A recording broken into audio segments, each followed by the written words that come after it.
Hey everyone, and welcome. Today, we're going to talk about something that's honestly one of the most satisfying things you can grow at home, lettuce. And I'm going to show you exactly how to turn your garden, your patio, or heck, even your windowsill into a salad bar that never closes. You know the drill, right?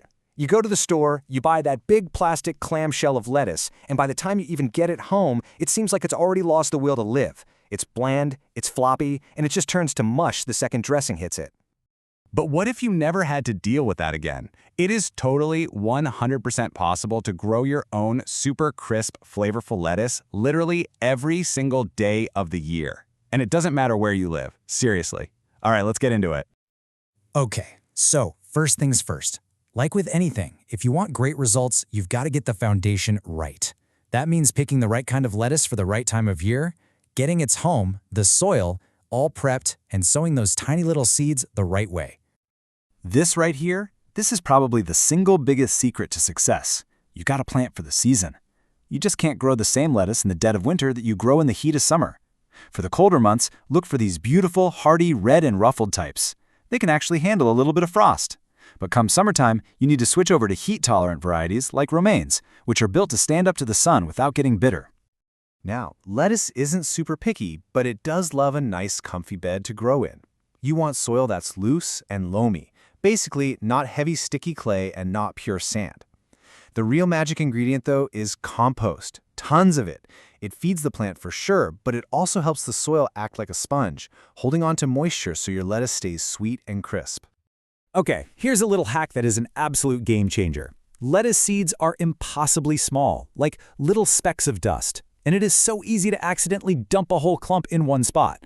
So just grab an old clean spice shaker, pour your seeds in, and you can just tap them out perfectly and evenly across the soil. It works like a charm. So when it's time to plant, it's super simple, but the details matter. Just sprinkle those seeds right on top of your prepared soil. Then, and this is really important, you barely cover them. I'm talking a tiny dusting of soil, like 1/8 of an inch max. If you bury them too deep, they'll run out of energy before they can even reach the sunlight. Give it a gentle pat to make sure the seeds are touching the soil, and then your #1 job is just to keep it damp until they sprout. All right, our seeds are in the ground.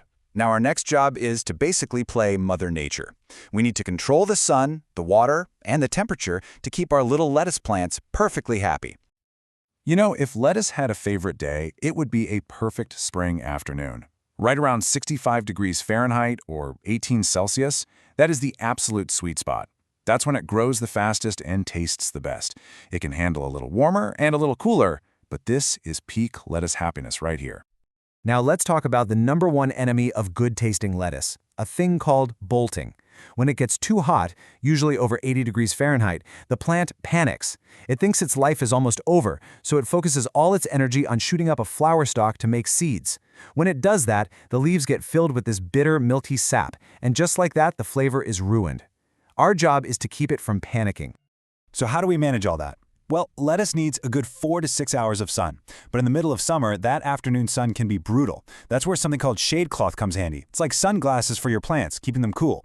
For water, just remember the phrase consistently moist, like a wrung-out sponge. And if you're growing in the winter and a really deep freeze is coming, a simple frost blanket can literally save your entire crop. So our little seedlings are up and growing. Now we just have to do a little bit of maintenance to make sure they grow from tiny sprouts into big, strong, productive plants. Okay, I know this next part feels a little mean, but trust me, it's one of the most important things you can do. About 2 weeks after your seeds sprout, you have to thin them out. If they're all crowded together, they'll just fight for resources and you'll get a bunch of weak little plants. So you just take some tiny scissors and snip the smaller ones right at the soil line. And hey, bonus, those little clippings are your very first micro salad. Let's talk about pests. And the good news is, you really don't need any harsh chemical sprays to protect your lettuce. Honestly, the best defense is just putting up some simple physical barriers and using some clever planting tricks to keep the bugs away in the first place. So what are we talking about here? Well, for one, you can plant strong-smelling herbs like thyme or basil right next to your lettuce. The scent can actually confuse pests. Even better, you can cover the whole bed with some lightweight insect knitting right from day one. It blocks pretty much everything. And if you do happen to see some aphids, a simple spray of some diluted neem oil usually takes care of them, no problem. And hey, what if you don't even have a garden? No problem at all. Lettuce grows great indoors, either on a sunny windowsill or with a basic grow light. Seriously, you just treat it like any other houseplant. Give it a little bit of high nitrogen fertilizer every couple of weeks, and you've got yourself a beautiful edible decoration. Okay, we've put in the work, and now we get to the best part, the harvest. And this isn't just a one-time thing. We're about to learn how to turn that little lettuce patch into a salad bar that just keeps on giving. Let me introduce you to my favorite phrase in all of gardening: cut and come again. This is the simple technique that lets you harvest fresh leaves for your salad every single day without actually killing the plant. It just keeps growing back. Here's exactly how you do it. First, try to harvest in the morning. That's when the leaves are full of water and at their absolute crispiest. Now, the key is to only take the outer, older leaves. Leave that little cluster in the center alone. That's the plant's growth engine. Just snip a few leaves from each plant, about an inch from the bottom, and the plant will just keep pushing out new leaves from the middle. Okay, but what about a head of romaine, right? You wait for it to get perfect, you cut the whole thing, and that's it. Or is it? This is where it gets really cool.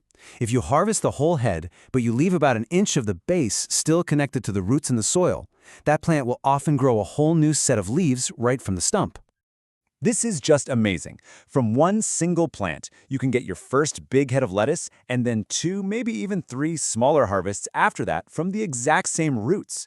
Now, each new head will be a little smaller than the last one, but hey, it's free lettuce you didn't have to do any extra work for. So there you have it. It just shows what's possible when you understand what a plant wants and use a few simple tricks. You've basically created your own little sustainable food factory. You've totally mastered lettuce. So the only real question left is, what are you going to grow next?